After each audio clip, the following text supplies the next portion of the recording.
Hoy sí. Vamos a la exposición de la palabra del Señor. Recordemos que hoy, después del servicio, tenemos reunión de miembros, así que todos los que somos miembros tenemos que quedarnos, y para que no salgan corriendo va a haber comidita ahí para que podamos estar tranquilos y que no se pongan así con los nervios de punta, que estén queriendo pelear, porque se les va a dar de comer, así que estarán tranquilos. Sí, el sneaker, sí. Bien, Esdras capítulo 7, estamos todavía ahí en el libro de Esdras. Estamos en esta serie de mensajes basados en el libro de Esdras, viéndolo desde la perspectiva del avivamiento espiritual, el despertar espiritual que Dios quiere que su iglesia tenga siempre latente, viviendo en su vida cotidiana, en su vida espiritual, en su vida diaria, porque el Señor no quiere que estemos tibios, no quiere gente mediocre. El Señor quiere siempre lo mejor, ¿no es cierto? Decía un maestro que tuve en el seminario que el Señor no se conforma con la excelencia, decía él. Él quiere la exuberancia. Y realmente hasta la palabra suena más grande, ¿no es cierto? Y el Señor no se conforma simplemente con el 100% de nosotros. Él quiere lo adicional que nosotros podamos hacer por Él. Así que el Señor desea que usted y yo, que todos nosotros como iglesia, le rindamos siempre adoración y exaltación, pero con la actitud correcta, no por obligación, no porque no hay nadie más, sino porque Él ha hecho todo por nosotros y en gratitud nosotros nos entregamos a servirle a Él, a vivir para Él. Hoy nos corresponde capítulo 7 de Esdras, versículos 27 y 28. Solo 2 versículos que estaremos meditando en esta oportunidad. Y ahí yo quiero enfocarme en que necesitamos nosotros confiar en la providencia divina, en la providencia de Dios. Hay que confiar en la providencia de Dios. Ese es un llamado que Dios quiere hacernos ahora, porque parte de la vivencia espiritual es importante que uno reconozca la intervención de Dios en nuestra vida, en las cosas buenas y en las cosas malas. El Señor interviene no simplemente para estorbarnos, sino para ayudarnos. A veces sí para jalarnos las orejas, a veces sí para hacernos sentir dolor, porque es necesario que nosotros pasemos por estas dificultades, porque en cada circunstancia que Dios permite que nosotros vivamos, Él está tratando de producir algo más. Solamente quiero recordarle el pasaje que aparece en Santiago capítulo 1 versículo 3 antes de entrar en Esdras 7. Ese pasaje dice de que debemos nosotros de estar con sumo gozo, dice ahí el apóstol Santiago, ¿sí? Debemos de tener sumo gozo cuando nos hallemos en diversas pruebas, porque la prueba de nuestra fe produce lo que nos gusta tanto, paciencia, ¿sí? Y a veces pedimos paciencia, pero no pedimos tribulación y pruebas. Pero cuando usted pide paciencia, el Señor dice: ok, te voy a mandar paciencia a través de las pruebas. Y no va a ser una sola, sino que serán varias al mismo tiempo, para que tú aprendas a depender de mí, a ser paciente. Y esto es lo que nos cuesta a los seres humanos, no solamente a los cristianos, sino a todos los seres humanos, ser pacientes, a saber esperar en las buenas y en las malas. El Señor interviene en nuestras vidas para a veces hacernos sentir mal, para a veces provocar dolor, tribulación, angustia, tristeza, desánimo, pero simplemente para que nosotros podamos desarrollar esa paciencia de dependencia de Dios, de estar agarrado de su mano, reconociendo que Él está interviniendo en nuestras vidas. Esdras capítulo 7 versículo 28 dice de la siguiente manera: bendito Jehová, Dios de nuestros padres, que puso tal cosa en el corazón del rey, para honrar la casa de Jehová que está en Jerusalén, e inclinó hacia mí su misericordia delante del rey y de sus consejeros y de todos los príncipes poderosos del rey. Y yo, dice Esdras, fortalecido por la mano de mi Dios sobre mí, reuní a los principales de Israel, para que subiesen conmigo. Todos sabemos el contexto de esto, hemos estado hablando ya varios domingos al respecto. Y lo que está sucediendo aquí es que Dios ha mandado mucha gente para levantar el templo de Jerusalén que había sido destruido por Nabucodonosor hace más de 70 años atrás. El Señor envía de regreso un grupo grande de personas para que hagan este trabajo de reconstrucción del templo y reactivar la alabanza, la adoración y el servicio cúltico a Dios en Jerusalén. Pero los ánimos se habían venido abajo. 16 años habían pasado y ellos no habían hecho absolutamente nada. Luego Dios envió a los profetas para que hablaran a Ageo y pudieran ellos levantarse, poder recibir palabra de Dios. Y con la palabra de Dios ellos dijeron: animémonos, vamos nuevamente a trabajar. Y siguieron trabajando y reconstruyeron el templo. Luego de terminar el templo, entonces el sacerdote y escriba Esdras viene, y es ahí donde estamos en el capítulo 7 de Esdras. Viene de parte del rey nuevamente con un nuevo grupo de personas llamados los levitas y sirvientes del templo para ministrar dentro del templo. Y entre esto el Señor define qué es lo que ellos deben de hacer, cómo deben de hacerlo. Ya han sido capacitados, han sido entrenados, han vivido para ello y ahora necesitan realizar la obra. Pero algo que nos debe de llamar mucho la atención es el hecho de la actitud con que este hombre, Esdras, el sacerdote principal, considera la acción de Dios en su vida. Por eso digo yo, confiemos en la providencia de Dios. Y es que en un mundo lleno de guerras, de temores, de destrucción, nosotros los seres humanos siempre buscamos desesperadamente a alguien que nos pueda dar un poco de seguridad, ¿no es cierto?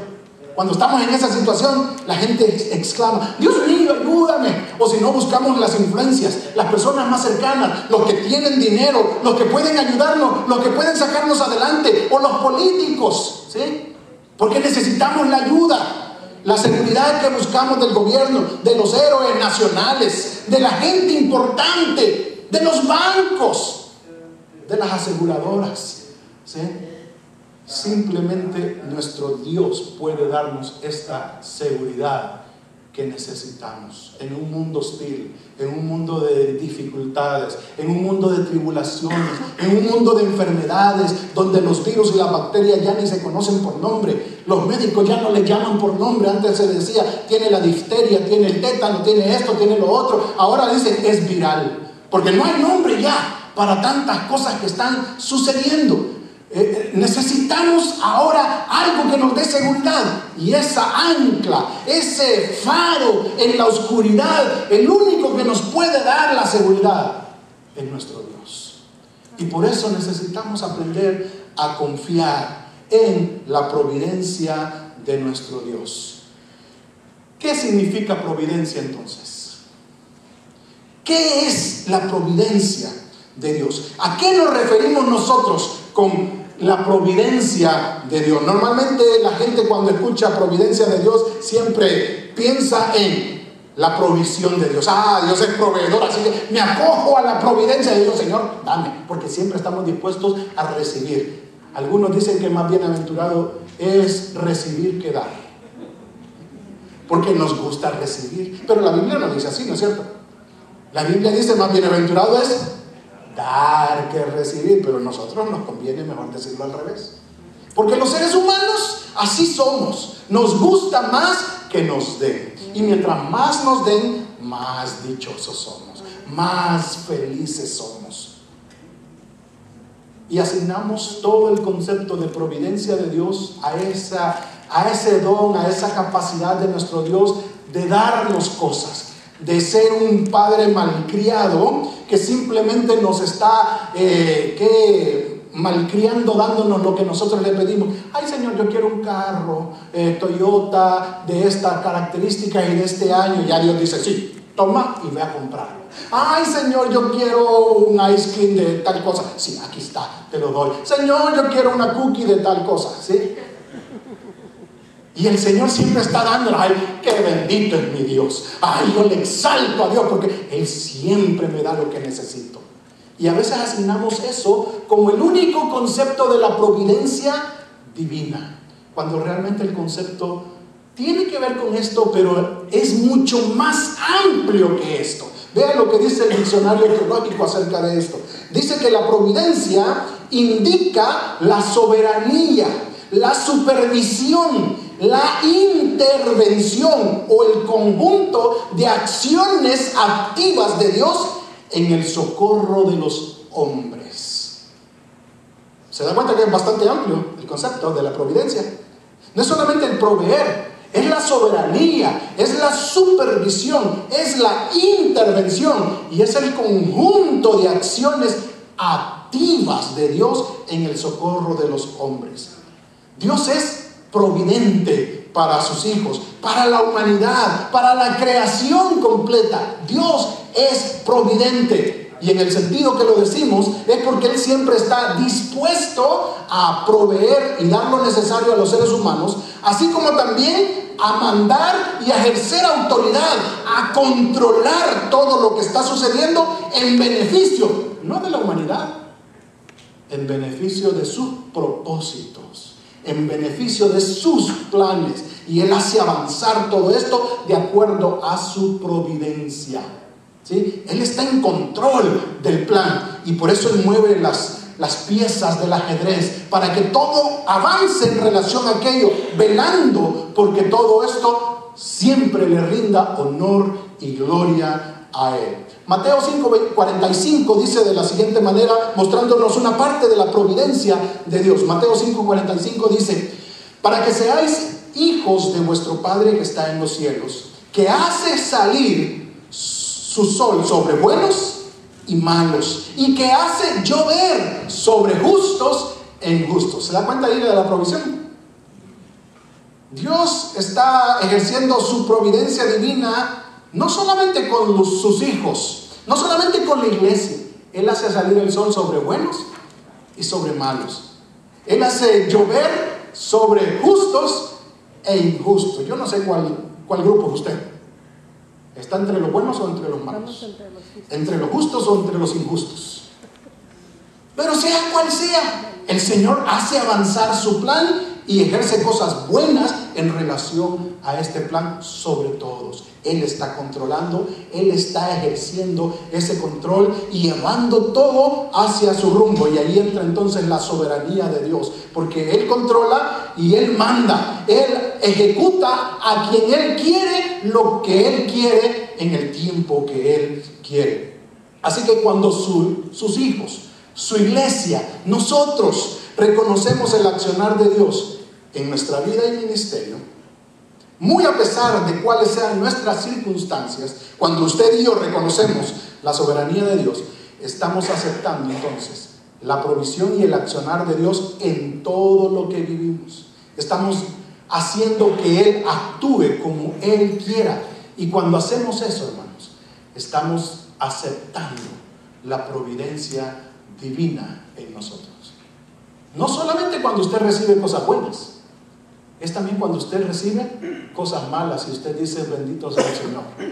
En medio de esta circunstancia difícil, en medio de esta enfermedad que estoy pasando, el Señor sea glorificado. El Señor sabe para dónde me lleva. El Señor sabrá sacarme de esta situación. En esa actitud que usted ejerce, reconociendo la intervención de Dios en su vida, en sus circunstancias de vida, usted está reconociendo: el Señor es providente.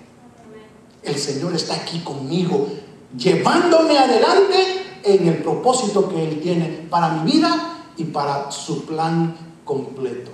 Esto es lo que el Señor desea que nosotros tengamos, hermanos, en nuestra vida. Y esto es lo que Dios siempre ha deseado para los seres humanos. Es lo que también Esdras nos muestra en estos dos versículos. Al reconocer la buena mano de Dios obrando sobre su vida, diciéndonos cómo el Señor actuó, Él está reconociendo: esto es de acuerdo al plan que Él tiene. Esto no me lo he inventado yo, esto lo ejecutó Dios, esto abrió las puertas Dios, esto es lo que Dios ha permitido hacer. Y yo simplemente soy el instrumento que Él está utilizando y el que está recibiendo la bendición, porque me he puesto a la disposición de Él para hacer lo que Él quiere. Dicho sea de paso, hermano, cuando usted reconoce que Dios interviene en su vida y que esta intervención es para hacer avanzar sus planes, y usted se pone a la disposición de Él para hacer esto en medio de cualquier circunstancia que usted viva, digo, usted también recibe bendición de Él. Usted, en ese transcurrir del proceso, también usted es bendecido, también usted recibe la edificación, también usted recibe el respaldo de nuestro Dios. De eso a veces no lo consideramos en nuestra vida. Simplemente vemos las cosas negativas, o vemos las cosas positivas en relación a Él, pero no en relación a nosotros.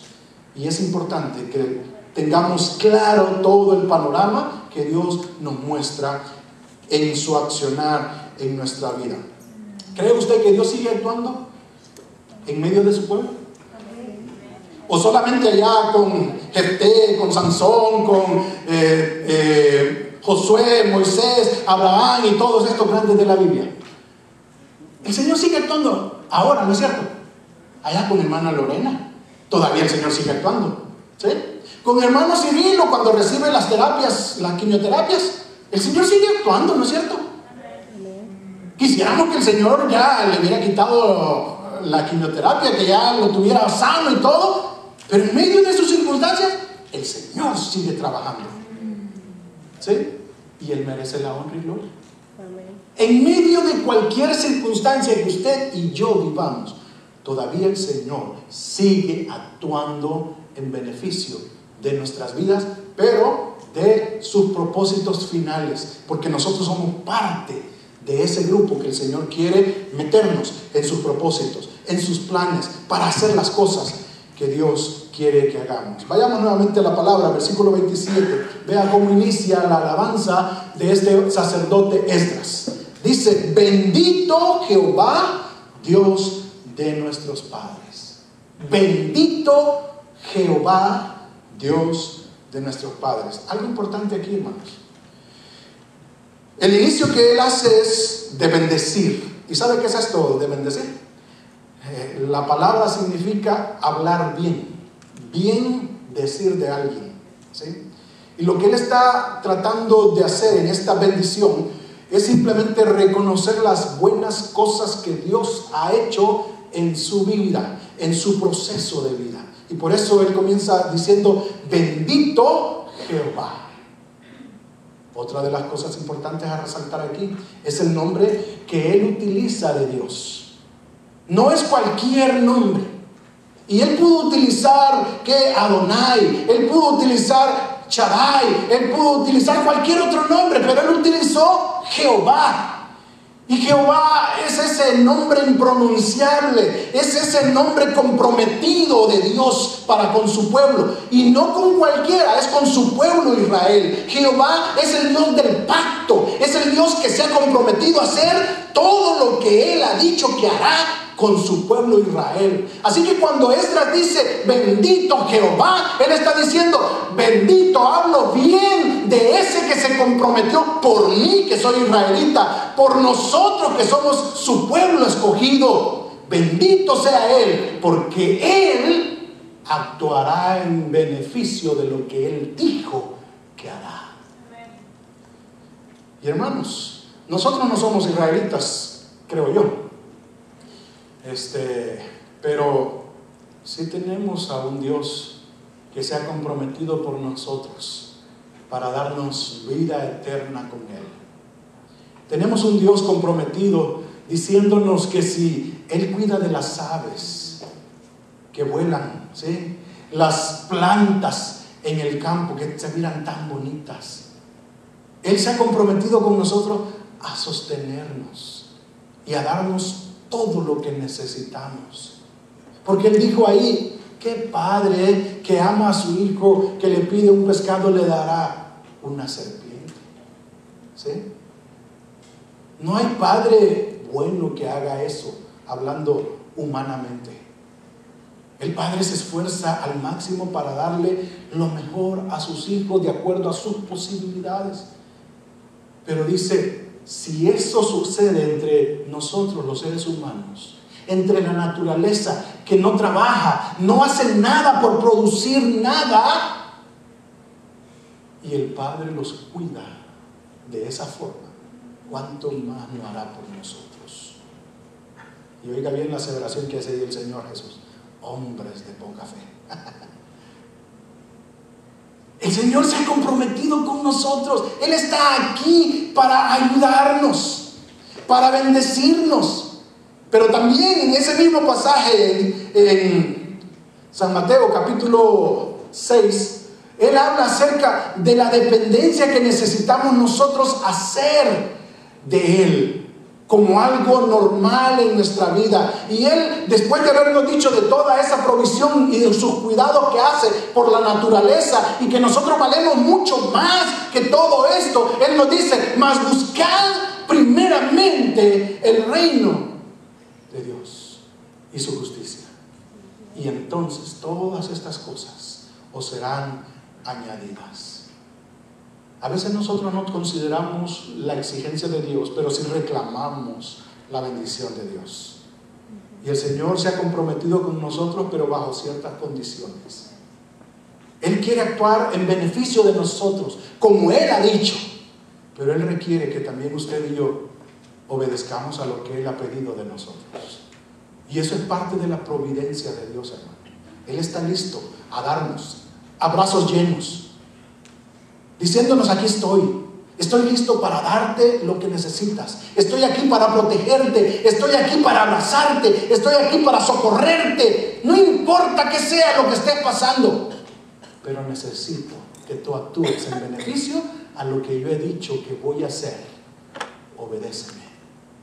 Mas buscar primeramente el reino de los cielos y su justicia, y entonces todas estas cosas os serán añadidas. El Señor sigue actuando en su pueblo, y por eso el sacerdote Esdras dice: bendito Jehová nuestro Dios, bendito Jehová nuestro Dios. Pero este Dios no solamente es de Esdras, es del Dios de sus padres.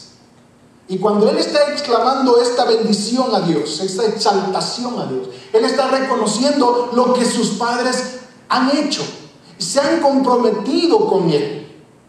Y este compromiso que ellos hicieron en el pasado está repercutiendo todavía en el presente de Esdras. Y esto es importante, hermanos, porque recuérdese que la palabra del Señor dice de que el Señor mantiene su palabra, en que aquellos que no toman en consideración todo lo que el Señor exige, el pecado de ellos les alcanzará, y no solamente a esta generación pecaminosa, sino que hasta la tercera y cuarta generación. ¿Sí? Es cosa seria, ¿no es cierto?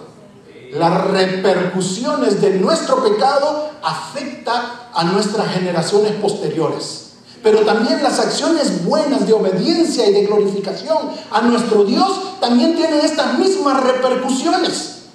Así que aquí Esdras lo que está haciendo es reconociendo este compromiso que sus padres hicieron en el pasado con Dios, que le valió a él, como en el presente, de disfrutar de estas bendiciones, simplemente porque sus padres se comprometieron con Dios. Mire, yo lo he podido vivir y observar con mis propios ojos en mi familia, hablando de mis padres. La familia de mi papá fue una familia bastante sufrida. Ya les he contado en algunos pincelazos así acerca de lo que vivió mi padre, por cierto, de que sus padres murieron muy pequeñito, él todavía, y que lo mandaron al orfanato. Pero ellos vivieron realmente en una gran escasez, gran dificultad. Pero recuerdo que mi papá decía: mi abuelita era una cristiana bien comprometida con el Señor.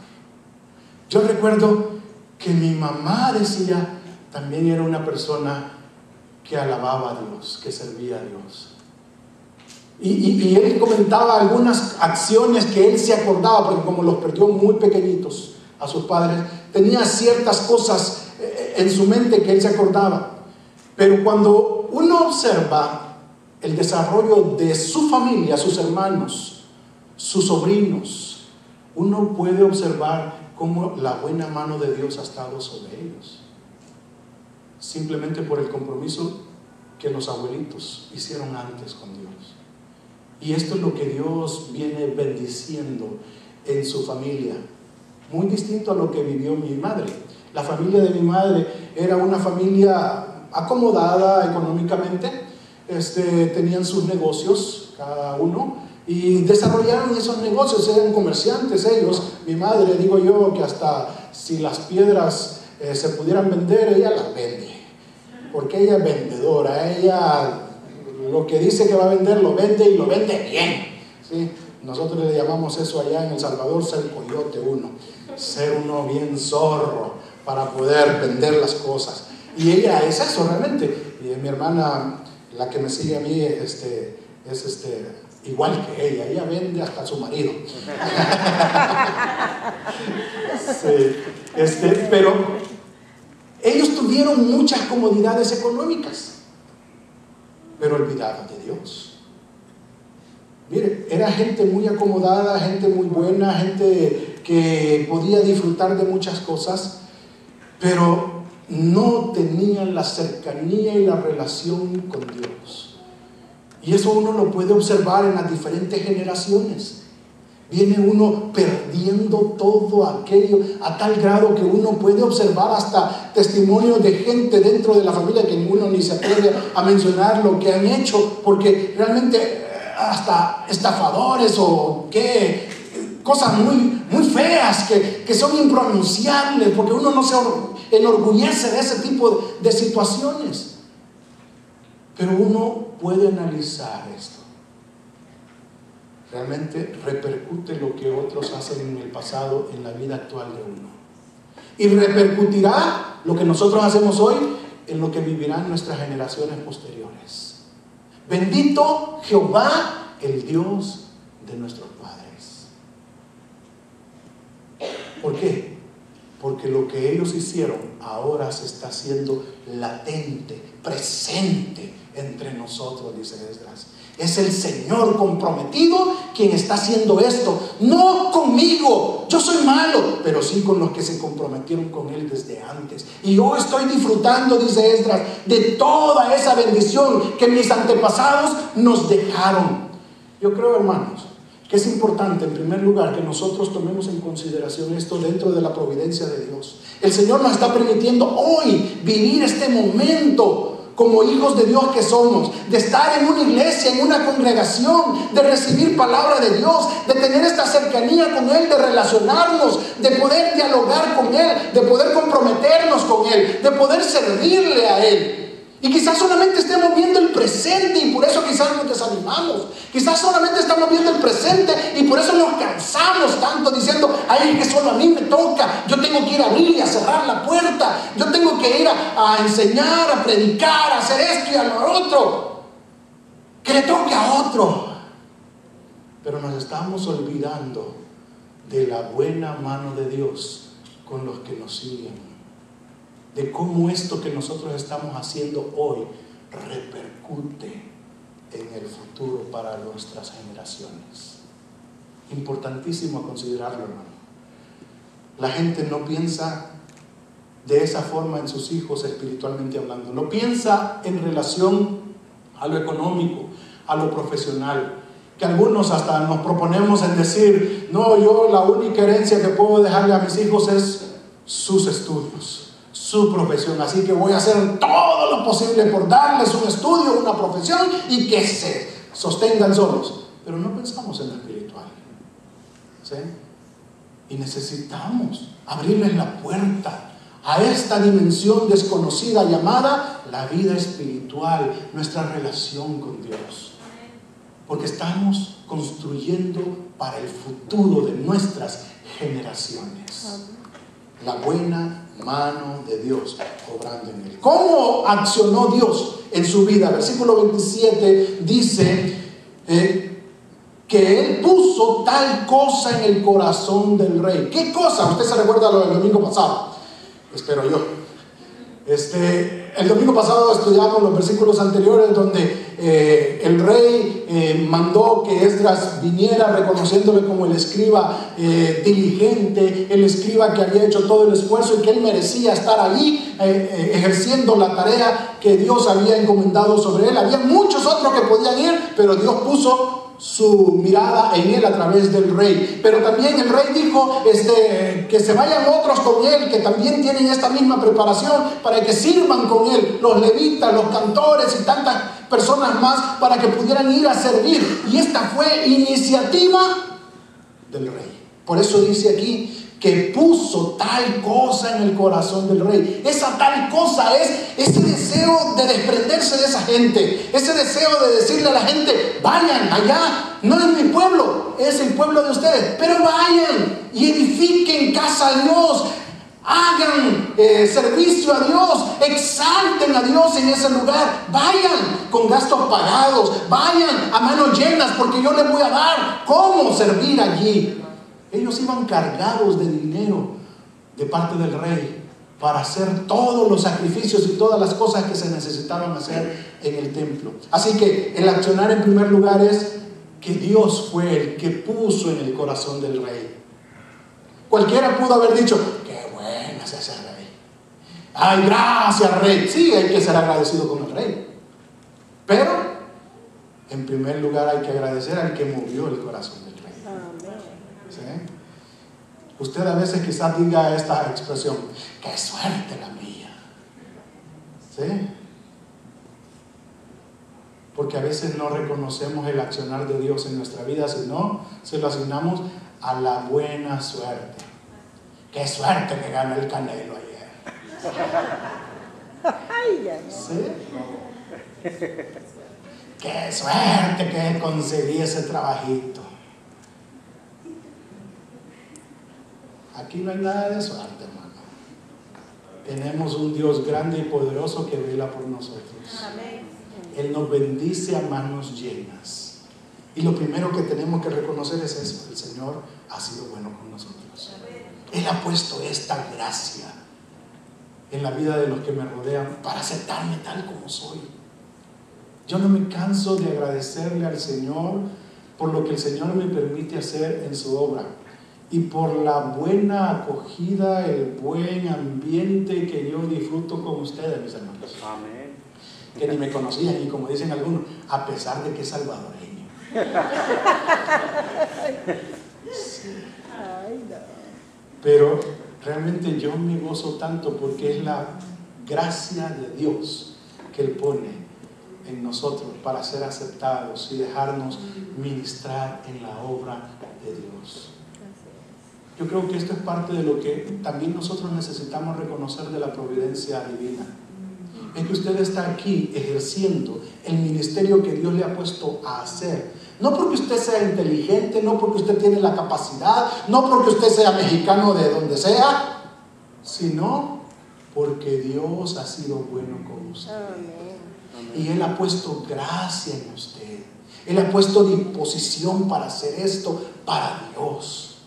Y hay que reconocer que el Señor está detrás de todo esto. Por eso es que cuando yo hablo con alguien para pedirle que nos ayude en cualquier ministerio de la iglesia, lo primero que yo le digo es: no importa que usted no tenga experiencia en hacerlo, no me importa que usted nunca haya hecho esto que lo voy a poner a hacer. Lo que me interesa es que usted tenga la disposición de hacerlo. Que le crea al Señor, que es el Señor el que le está llamando a hacer este ministerio. Porque si contamos con el respaldo de Dios, si contamos con la buena disposición de involucrarnos, hermano, el aprendizaje viene en el camino, ¿sí? La experiencia vendrá a medida que usted se viene haciendo las pruebas de certeza y error. Cada vez que usted se equivoca, aprende a mejorar, a no hacer esto que usted hizo antes. Esto es lo que Dios demanda siempre, y eso es reconocer la providencia de Dios. Hace poco escuchaba a algunos jóvenes diciendo de que cómo entonces uno iba a conseguir un trabajo si cuando iba a pedir trabajo le decían: no le podemos dar trabajo porque no tiene experiencia, y decían: ¿y cómo voy a ganar experiencia si nunca me dan trabajo? ¿Sí?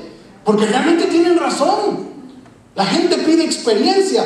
A gente de 25 años de edad que acaba de salir de la universidad, viene con el gran título de ser el licenciado, de ser el no sé qué, porque ha ganado todos los créditos universitarios, pero no tiene la capacidad práctica porque nunca se ha dedicado a esto. ¿Cómo lo va a conseguir? Dejándolo que se equivoque, ¿sí? Cometiendo algunos errores. Y quizás será alguien brillante en esa área, pero necesita aprender a hacerlo. Usted jamás sabrá hacer las cosas en la obra de Dios si usted no se pone a disposición de Dios, si usted no reconoce que es Dios quien le está llamando a involucrarse. Y hablo con ustedes, mis hermanos, que todavía siguen sentados, que todavía no se quieren involucrar en la obra del Señor. Usted es importantísimo en la obra del Señor. Usted tiene grandes capacidades y talentos que Dios le ha regalado, pero Él quiere que los ponga a su disposición. Esto es reconocer la buena mano de Dios sobre usted, la providencia de Dios. El Señor nos ha provisto de mexicanos, de hondureños, de salvadoreños, los mejores, de argentinos. Tenemos aquí un... ¿Sí? El Señor nos ha provisto de gente. ¿Pero para qué?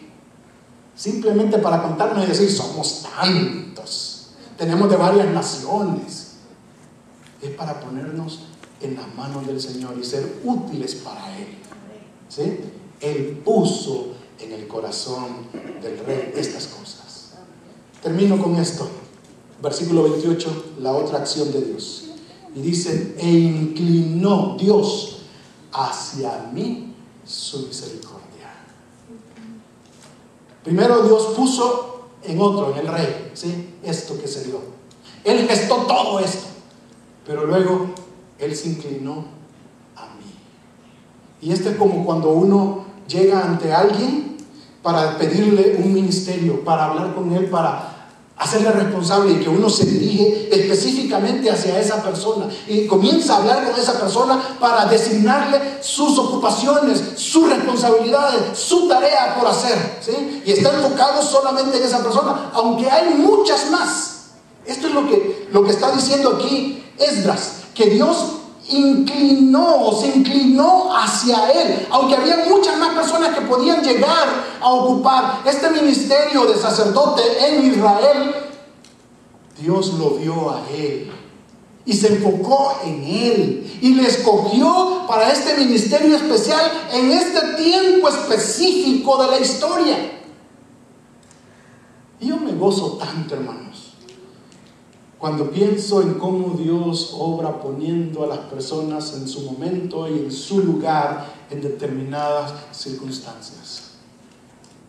Porque a veces ahí con los pies temblorosos, la voz que se le quiebra y que comienza uno a decir que ya no puede, ¿sí? O que la mente se le queda en blanco y uno dice, es que yo no sé qué decir, y comienza a decir que buenas tardes cuando son buenas noches o buenos días. ¿Sí? Yo me gozo tanto cuando nosotros le creemos al Señor en esto y aceptamos que Él nos ha escogido, a pesar de cómo somos, a pesar de lo debiluchos que somos, a pesar de lo incapaces que somos. Porque realmente, hermanos, cualquiera de nosotros, incluyéndome, no somos los más sabios de este mundo. Y el Señor se ha dignado a escogernos, ha puesto su mirada en usted y en mí para hacer esta tarea tan importante. Él ha puesto su mirada en nosotros como congregación, hermano. Vida Abundante está a la vista de Dios. El Señor quiere hacer grandes cosas con nosotros y a través de nosotros, pero necesitamos creerle al Señor. Necesitamos aceptar que Él quiere que nosotros hagamos este ministerio. Mire, Ya fue a contar cuántas casas de hispanos tenemos aquí, solamente en esta calle alrededor. ¿Ya fue a contar cuántas? Puro hispano. Más allá sí tenemos americanos, más allá también en esta calle tenemos americanos, pero aquí tenemos hispanos, aquí tenemos hispanos. ¿Ya contó? ¿Cuántos de ellos vienen a nuestra iglesia? Nomás Norma. Nomás Norma, pero ella vive allá donde los americanos. Oh, sí. Amén de Whiteside. Sí. El Señor nos ha escogido a nosotros y nos ha puesto en el centro de donde están los peces saltándonos, queriéndose tirar encima de la red.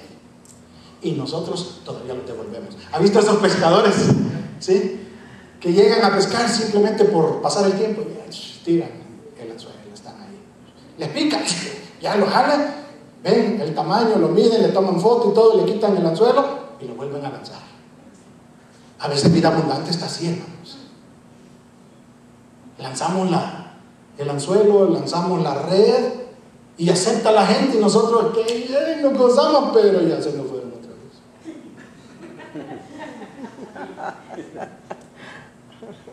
Porque no estamos alertas y aceptando el llamado que Dios nos ha hecho. Él se inclinó a mí, dice el sacerdote de Israel. Puso en mí su mirada, su misericordia sobre mí, y me ha puesto al frente de la obra, sin ser yo el más capaz, sin ser yo el más inteligente, sin ser yo el más hábil, pero el Señor me ha puesto al frente de la obra. Y esto es algo que debemos de creernos, hermanos. Esto no sucede simplemente porque Dios lo dice. Esto usted tiene que creérselo. El Señor le ha llamado a usted no porque usted es el mejor, sino porque Él quiere trabajar a través de usted. Usted simplemente es el instrumento, y póngase a la disposición de Dios y dígale: Señor, obra a través de mí. Señor, yo quiero que tú hagas las cosas tomándome en cuenta, Señor, porque a la medida en que el Señor obra a través de nosotros, la bendición se queda con nosotros, mis hermanos. El más bendecido cada vez que pasa aquí al frente a predicarles la palabra del Señor no son ustedes, soy yo, que he pasado esta semana dándole, y que el Señor ha puesto esto en mi corazón. Ya aprendí un poco más, y cada vez que nos ponemos en las manos del Señor para que Él obre a través de nosotros, los más bendecidos somos los que nos ponemos al frente, somos los que le creemos, somos los que dejamos que Dios obre a través de nosotros. Por eso yo digo, hermanos, que necesitamos nosotros confiar en la providencia de Dios. Porque si usted no confía en que Dios está actuando aquí en medio de nosotros, en medio de las circunstancias que nosotros estamos viviendo, buenas o malas, justas e injustas, si no reconocemos que Dios está aquí haciendo algo entre nosotros, nos estamos perdiendo de una gran bendición que Dios está gestando entre nosotros. Necesitamos abrirnos y decirle: Señor, heme aquí. Señor, úsame para tu gloria. Señor, yo quiero trabajar en tu obra. Yo quiero hacer algo. Señor, tómame como tu instrumento. Hazme como tú quieras. Yo quiero ser parte de ese plan que tú estás gestando, tú estás haciendo. Ayúdame a involucrarme en esto. Yo no quiero quedarme fuera de la bendición tuya. Por eso yo les animo, hermanos, confiemos en lo que el Señor está haciendo. Si usted está pasando por desánimo espiritual, usted dice: ya estoy cansado de servir al Señor, comience a ver lo positivo que Dios está haciendo en medio de esto. En medio de esta situación que usted está viviendo, comience a observar que el Señor está produciendo algo bueno. ¿Se acuerdan el refrán que les dije el domingo pasado? Que después de la tormenta, siempre que pasamos por dificultades, llega también la bendición del Señor. Las dificultades procuran la bendición del Señor. La iglesia quizás esté pasando por situaciones difíciles, familiarmente hablando, laboralmente hablando, o aún espiritualmente hablando. No se descuide, hermano. Ponga su mirada en el Señor y el Señor le llevará a lugares donde usted ni se imagina, porque es el Señor procurando el bienestar de su obra. Y cuando usted se pone a la disposición de Dios, el Señor obra en gran manera, a manos llenas, dejándonos bendiciones grandes en nuestras vidas. Así que, hermanos, ánimo, no se quede sentado, no se quede ahí esperando a ver qué viene Dios, qué nos va a mandar y viéndose arriba. Comience a ponerse en la disposición de Dios. Confiemos en la provisión de nuestro Dios. Oremos, mis hermanos. Gracias, Señor, te damos porque Esdras nos muestra, Señor, que realmente necesitamos nosotros reconocer tu accionar en medio de nuestro Señor. Tú no nos has abandonado, tú sigues en control, tú sigues con la autoridad, tú sigues, Señor, guiándonos para ejecutar tus planes, tus propósitos. Señor, estamos aquí porque tú eres bueno con nosotros, tú eres misericordioso. Señor, gracias, porque todavía estamos dentro de tu mirada. Tú has inclinado tus ojos hacia nosotros y nos has seleccionado entre mucha otra gente, Señor, quizá más capaz que nosotros. Pero estamos aquí, Señor, y gracias. Quiero suplicarte, Señor, que tú nos ayudes a creer lo que tú estás haciendo a través de nosotros. Señor, a que no pongamos nuestra mirada en las circunstancias porque nos hundimos, nos ahogamos, sino que las pongamos en ti, Señor. Tu palabra dice que poniendo nuestros ojos en el autor y consumador de la fe, es como nosotros podemos animarnos, es como nosotros podemos correr con paciencia la carrera que tenemos por delante. Ayúdanos, Señor, a hacer esto en nuestra vida. No ver lo negativo que este mundo nos presenta. No ver, Señor, el cansancio y las dificultades, sino ver lo que tú quieres hacer y cómo nosotros podemos ayudar dentro de este propósito que tú tienes. Ayúdanos, Señor. Lo rogamos en Cristo Jesús.